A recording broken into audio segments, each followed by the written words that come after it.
como ponto de partida, é importante a gente lembrar que a classificação nova é uma forma de classificar os alimentos que nasceu aqui no Brasil e se baseia na extensão e no propósito do processamento pelo qual os alimentos passam industrialmente. Uma das principais marcas dessa classificação é que ela cunhou o termo ultraprocessados, que se refere à categoria de alimentos formulados essencialmente a partir de ingredientes de uso exclusivo da indústria, que são resultado de uma série de processamentos industriais. Então, os ultraprocessados são feitos com partes de alimentos acrescidas de diversos aditivos que vão conferir cor, sabor, aroma, textura, que é o que a gente chama de aditivos cosméticos. E por conta de todo esse processamento, algumas características fundamentais dos alimentos íntegros se perdem, principalmente o que a gente chama de matriz alimentar, que é uma combinação única de estrutura, nutrientes e outros compostos que cada alimento tem, fazendo com que ele seja bem aproveitado pelo nosso corpo. Então, a nova tem sido cada vez mais usada em pesquisas científicas mundo afora, com diferentes populações, e essas pesquisas vêm demonstrando de forma bastante consistente que o consumo habitual de ultraprocessados está associado ao desenvolvimento e ao agravamento de obesidade, diabetes, pressão alta, doenças cardiovasculares, vários tipos de câncer e até mesmo condições de saúde mental, como depressão e ansiedade, por exemplo. Então, isso quer dizer que muitas das doenças que mais matam globalmente estão relacionadas ao consumo frequente de ultraprocessados, que também é crescente em muitos países. A nova deixa claro que o processamento de alimentos é importante, é cultural e até desejável em certa medida, mas o ultraprocessamento é deletério em várias dimensões e completamente dispensável. Por isso, essa classificação e a orientação de fazer os alimentos in natura e minimamente processados à base da nossa alimentação, ao mesmo tempo que a gente evita os ultraprocessados, têm sido incorporadas em uma série de guias alimentares de diferentes países, começando pelo brasileiro lá em 2014.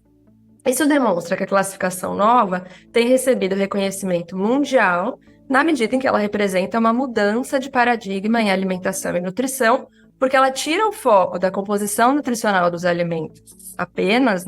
e amplia esse foco para a lógica de produção, comercialização e consumo desses alimentos. E como toda mudança de paradigma, ela tem enfrentado resistência. E é justamente aí que entra a indústria de alimentos, que não se resume às indústrias de ultraprocessados, mas também é composta por elas. Um dos objetivos da minha pesquisa de doutorado foi analisar os discursos da Associação Brasileira das Indústrias de Alimentos, a ABIA, da qual fazem parte empresas brasileiras e multinacionais, de pequeno até grande porte, e que produzem alimentos, bebidas, tecnologias e ingredientes. E um dos resultados mais importantes dessa pesquisa foi identificar que, mesmo que a classificação nova já tenha mais de 10 anos, a ABIA não usa o termo ultraprocessado, no singular ou no plural, em nenhuma instância de sua comunicação, o que indica uma tentativa silenciosa de negar tanto a nova quanto o guia alimentar para a população brasileira. Uma outra estratégia mais recente e ativa de negação, digamos assim, foi o lançamento dos projetos Processamento para Curiosos e Tem Comida, Tem Verdade, em 2022, que se propõe, segundo a própria BIA, a trazer informações de qualidade e referenciadas sobre alimentos ultraprocessados para esclarecer temas que não passam de fake news. Um exemplo do teor e da forma de abordagem desses projetos é classificar como falsa a afirmação de que a qualidade de um alimento é definida pelo seu grau de processamento, explicando que o que determina a qualidade de um alimento é sua composição nutricional e não a quantidade de ingredientes ou etapas de processamento.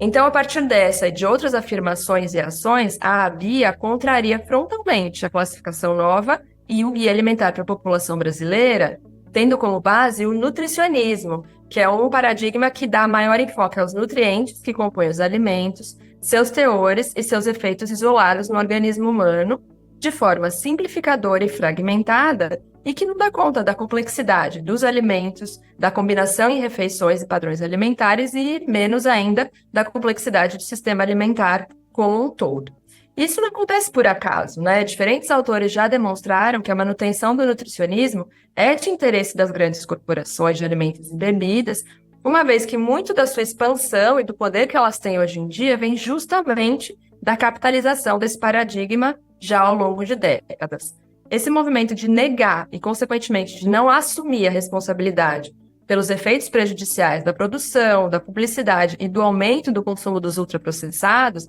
vai justamente na contramão das ações multissetoriais e multidimensionais que são necessárias para transformar os sistemas alimentares para que eles se tornem mais saudáveis, mais sustentáveis e mais justos. E enquanto atores com elevado poder, como as grandes corporações de alimentos, sustentarem esse movimento de negação e de resistência, a possibilidade de superação de muitos dos desafios que a gente enfrenta atualmente vai estar ameaçada.